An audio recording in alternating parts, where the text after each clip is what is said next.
अस्सलामुअलैकुम वरहमतुल्लाहि वबरकातुहू। अज़ीज़ तलबा, मैं मोहम्मद शहज़ाद ख़ान आप तमाम ही का अपने इस चैनल एस के एजुकेशन में खैर मकदम करता हूँ। आप तमाम ही का तहे दिल से इस्तक़बाल करता हूँ। उम्मीद करता हूँ आप तमाम ही खैर आफियत से होंगे और खुश खुर्रम ज़िंदगी गुजार रहे होंगे, और इस उम्मीद के साथ कि आप तमाम ही टर्म 2 की एग्ज़ाम की तैयारी में जुटे हुए होंगे। कई सारे बच्चों के कमेंट्स आए थे, कई सारे बच्चों ने पर्सनल रिक्वेस्ट की थी कि सर टर्म 2 ने पेपर लॉन्च कर दिया है, सैम्पल पेपर लॉन्च कर दिया है, उसका मैं वीडियो बना चुका हूँ। तो पेपर तो लॉन्च हो गया है, लेकिन सर कौन से चैप्टर पढ़ने हैं, कौन कौन से चैप्टर आने वाले हैं, कौन से टॉपिक आने वाले हैं, सर प्लीज़ बताइए, प्लीज़ बताइए। बहुत सारे बच्चों ने रिक्वेस्ट की थी, तो आज मैं उनके लिए सिलेबस लेकर आया हूँ कि आखिर 10th कोर्स ए में कौन से चैप्टर आने वाले हैं, कौन से चैप्टर छोड़े गए हैं, कौन से चैप्टर के किस टॉपिक के कितने कितने नंबर आपको मिलने वाले हैं। ये चीज़ सारी बातें आपको इस वीडियो में पता चल जाएगी। आपसे सिर्फ रिक्वेस्ट ये है कि आप अपने तमाम दोस्तों में से शेयर ज़रूर करेंगे, ये आपकी ज़िम्मेदारी है और मेरी ज़िम्मेदारी है मैं आपको बेहतर से बेहतर कंटेंट हमेशा प्रोवाइड करता रहूं। उम्मीद करता हूं आप इस वीडियो को ध्यान से देखेंगे और समझेंगे। ये जो भी जानकारी आपको बताई गई है, ये तमाम ही जानकारी मैंने CBSE वेबसाइट से ही ली है। ठीक है, मैं अपने मन से कोई भी चीज़ शाया नहीं करता, कोई चीज़ मैं प्रकाशित नहीं करता, पब्लिश नहीं करता, ना आपको बताता हूँ। CBSE वेबसाइट ने जो चीज़ बताई है वहीं से आपको चीज़ ला कर दी है। बस आपको थोड़ा इजीली समझाने की मैं कोशिश करता हूँ ताकि आप इजीली इन बातों को समझ सकें और अपनी बेहतर तैयारी कर सकें। ठीक है तो आज जो है सिलेबस उर्दू का है, कोर्स ए का है, कोड 003। एक होता है कोड बी, कोर्स बी होता है 303, उसका नहीं है, उसके लिए वीडियो अलग है। अगर कोई बच्चा देख रहा है तो दूसरा वीडियो आप देख सकते हैं। कोर्स बी के लिए नहीं है, कोर्स ए के लिए है। Class 10 2021-22, subject Urdu, time limit 120, maximum marks हैं 40। सेकेंड टर्म में आपके क्या क्या चीज़ आने वाली है, 2 घंटे का आपका पेपर होगा और 40 नंबर आपको इसमें मिलने वाले हैं। सबसे अहम बात, इस बार जो आपका पेपर होगा उसमें से बड़े सवालात को हटा लिया गया है। ठीक है, MCQ बेस्ड आपके क्वेश्चन हटा लिए गए हैं, अबस वाले क्वेश्चन हटा दिए गए हैं, क्योंकि टर्म फर्स्ट में वो सारी चीज़ें आ चुकी है। टर्म फर्स्ट में जो गलती आपने की थी उन गलतियों को वापस ना दोहराएं, अपनी तैयारी को बेहतर करें। तैयारी करने में उर्दू सब्जेक्ट से रिलेटेड अगर कोई भी प्रॉब्लम आती है, कोई भी चीज़ अगर आपके समझ में नहीं आती है, तो आप प्लीज़ चैट बॉक्स में मुझसे कहें। आप चाहे तो इंस्टा पर भी मुझसे कह सकते हैं, पर्सनली भी मैसेज कर सकते हैं कि सर ये प्रॉब्लम आ रही है। मैं कोशिश करूँगा आपकी हर एक प्रॉब्लम को, हर एक क्यूरी को दूर करने की, हर एक प्रॉब्लम को सॉल्व करने की। ठीक है, उम्मीद करता हूँ आप ज़रूर कमेंट करेंगे। तो आपका पेपर 3 पैटर्न्स में 3 फॉर्म में आने वाला है, पार्ट ए, पार्ट बी और पार्ट सी। बहुत छोटा वीडियो, एक बार में आप समझ जाएंगे। पार्ट ए है रीडिंग एंड कॉम्प्रीहेंशन, हिस्सा अलिफ, इबारत फहमी और शेर फहमी और अमली क़वाइद। 2 गैर दरसी इक़्तिबासात, 1 नस्र 1 शायरी दिए जाएंगे, जिनमें से कोई एक इक़्तिबास करने होंगे। इक़्तिबास 5 नंबर के होंगे। यानी पहला सवाल जो आपका होगा वो कैसा होगा, उसमें 2 इक़्तिबास आपको दिए जाएंगे, दोनों ही गैर दरसी होंगे। गैर दरसी मतलब अनसीन पैसेज होंगे, ऐसे पैसेज होंगे जो आपकी किताब में शामिल नहीं होंगे, किसी दूसरी किताब से लिए गए होंगे। ठीक है, एक नस्र वाला होगा, एक नज़्म वाला होगा। आप चाहें जो उसमें से कोई भी एक वीडियो आप चाहें जो उसमें से कोई भी एक हल कर सकते हैं। जिस किसी के सवाल आपको ईजीली आते हो, अच्छे आते हो, बेहतर आते हो, आप चाहें तो नस्र वाले के जवाब दे सकते हैं, चाहे तो नज़्म वाले के जवाब दे सकते हैं।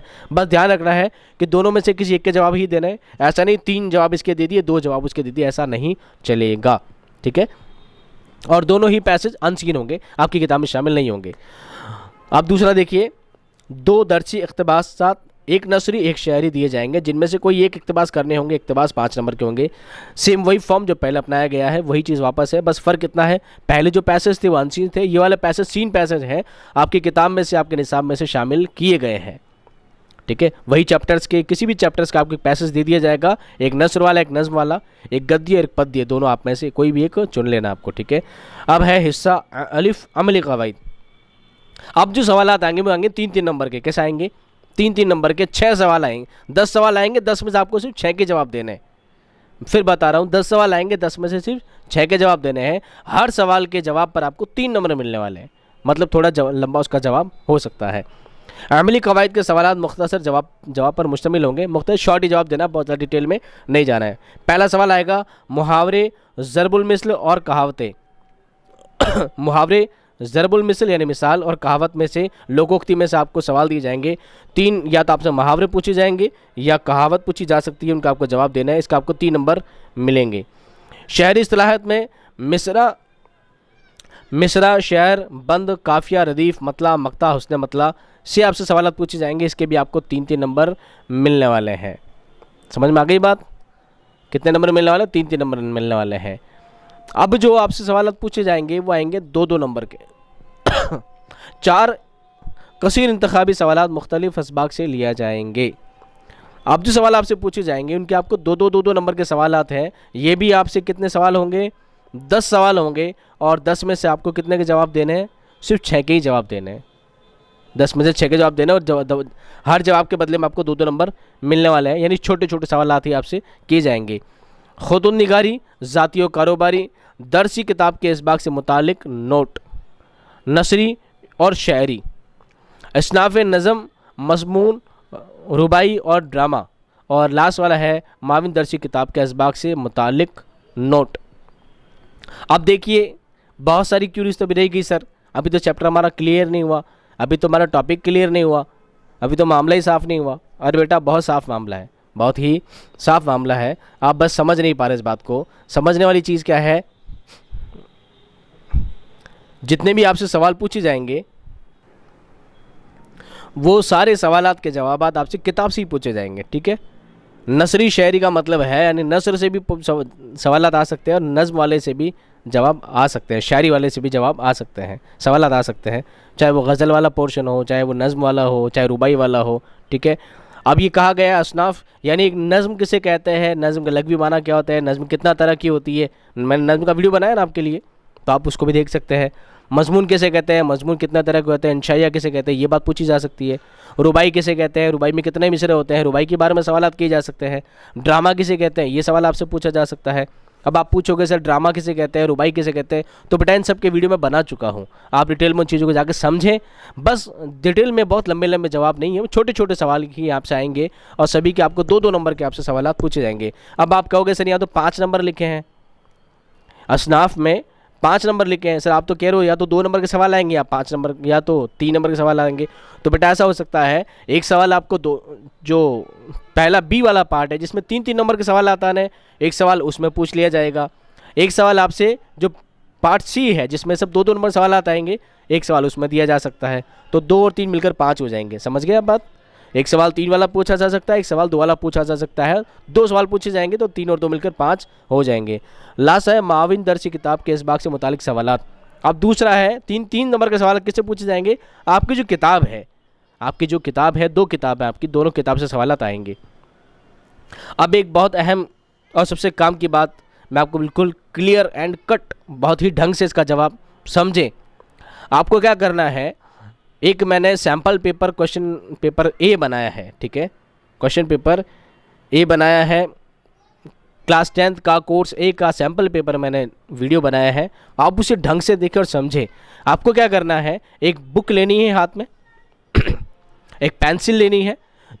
आपको ये देखना है जब भी सीबीएसई किसी पेपर को लॉन्च करती है, जब भी सीबीएसई को सैम्पल पेपर लॉन्च करती है तो लॉन्च करने से पहले उसका एक ब्लूप्रिंट हुआ करता है। क्या हुआ करता है? ब्लूप्रिंट हुआ करता है। उसके अकॉर्डिंग ही सवालात बनाए जाते हैं।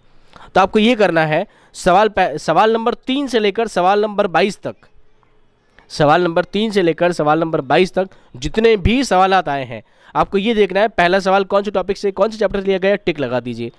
दूसरा सवाल कौन से चैप्टर से लिया गया है, टिक लगा दीजिए। तीसरा सवाल कौन से चैप्टर से लिया गया है, टिक लगा दीजिए।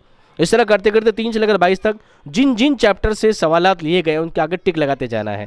और जिन चैप्टर्स के आगे टिक नहीं लगा है मतलब वो चैप्टर आपके एग्जाम में नहीं आने वाले हैं। इसकी मैं 99.99% श्योरिटी देता हूँ, 100% नहीं दे सकता। ठीक है, सीबीएसई का मैं मालिक नहीं हूँ, सीबीएसई में लॉन्च नहीं करता, पर मैं गारंटी देता हूँ क्योंकि पेपर का पैटर्न, पेपर का फॉर्म हमेशा ऐसे ही बनाया जाता है, ब्लूप्रिंट को सामने रखकर। तो आपको क्या करना है, जो जो चैप्टर आपके सवालात आए हैं उसमें सैम्पल पेपर में, आपको सैम्पल पेपर के आगे क्या लगाना है, टिक लगाते जाना है कि पहला सवाल जो सवाल नंबर 3 है ये फलाना चैप्टर से आया था, मतलब ये सवाल हमारे एग्जाम में आने वाला है। हालांकि कोर्स बी के लिए थोड़ा आसानी दी गई है। कोर्स बी के लिए तो बताया गया है कि चैप्टर नंबर 15 से लेकर चैप्टर नंबर 22 तक ही के सवालात आपसे पूछे जाएंगे, 1 से लेकर 14 तक के चैप्टर आपके एग्जाम में नहीं आने वाले हैं।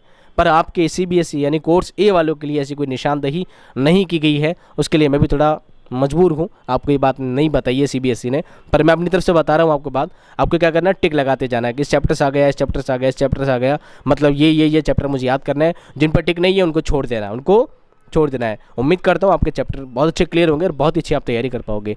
ये भी उम्मीद करता हूँ आपको वीडियो बहुत अच्छा पसंद आया होगा, समझ में आ गया होगा। अगर समझ में आ गया है, पसंद आ गया है तो लाइक कर दीजिए, कमेंट कर दीजिए, अपने तमाम दोस्तों में शेयर कर दीजिए, ताकि मुझे हौसला अफजाई मिलती रहे और मैं आप लोगों के लिए इसी तरह के बेहतर से बेहतर वीडियो हमेशा बनाता रहूँ, आपके लिए खिदमत में लाता रहूँ। इसके बावजूद अगर कोई क्यूरी रह गई है, कोई क्वेश्चन रह गया, कोई सवाल अब भी रह गया है, तो प्लीज़ आप मुझे कमेंट करें। आप चाहें तो इंस्टाग्राम पर भी मुझसे सवालात कर सकते हैं, कोई बात अगर कहना चाहते हैं तो। आप मुझे जब तक बताएंगे नहीं आपके क्या प्रॉब्लम्स है, कौन सी क्यूरीज़ है, कौन से सवालात है, किन चीज़ों की आपको ज़रूरत है, कौन से कॉन्सेप्ट आपको क्लियर नहीं हो पा रहे हैं, तब तक मैं अपने मन से नहीं सोच सकता। आप बताइए कि सर ये प्रॉब्लम है, ये चीज़ क्लियर नहीं हो पा रही, मैं उसी चीज़ के बारे में आपको पढ़ा दूंगा, वही चीज़ आपको समझाने की कोशिश करूँगा, उन्हीं चीज़ों के वीडियोज़ आपके लिए लाऊंगा, ताकि आप एग्जाम में उनसे अच्छे से अच्छा फ़ायदा उठा सकें। मिलता हूँ आपसे नेक्स्ट वीडियो में बहुत अच्छे कंटेंट के साथ, आपके एग्ज़ाम की बहुत ज़बरदस्त तैयारी के साथ। तब तक खुश रहिए, आबाद रहिए, दुआ में हमेशा मुझे याद रखिए। खुदा हाफिज़।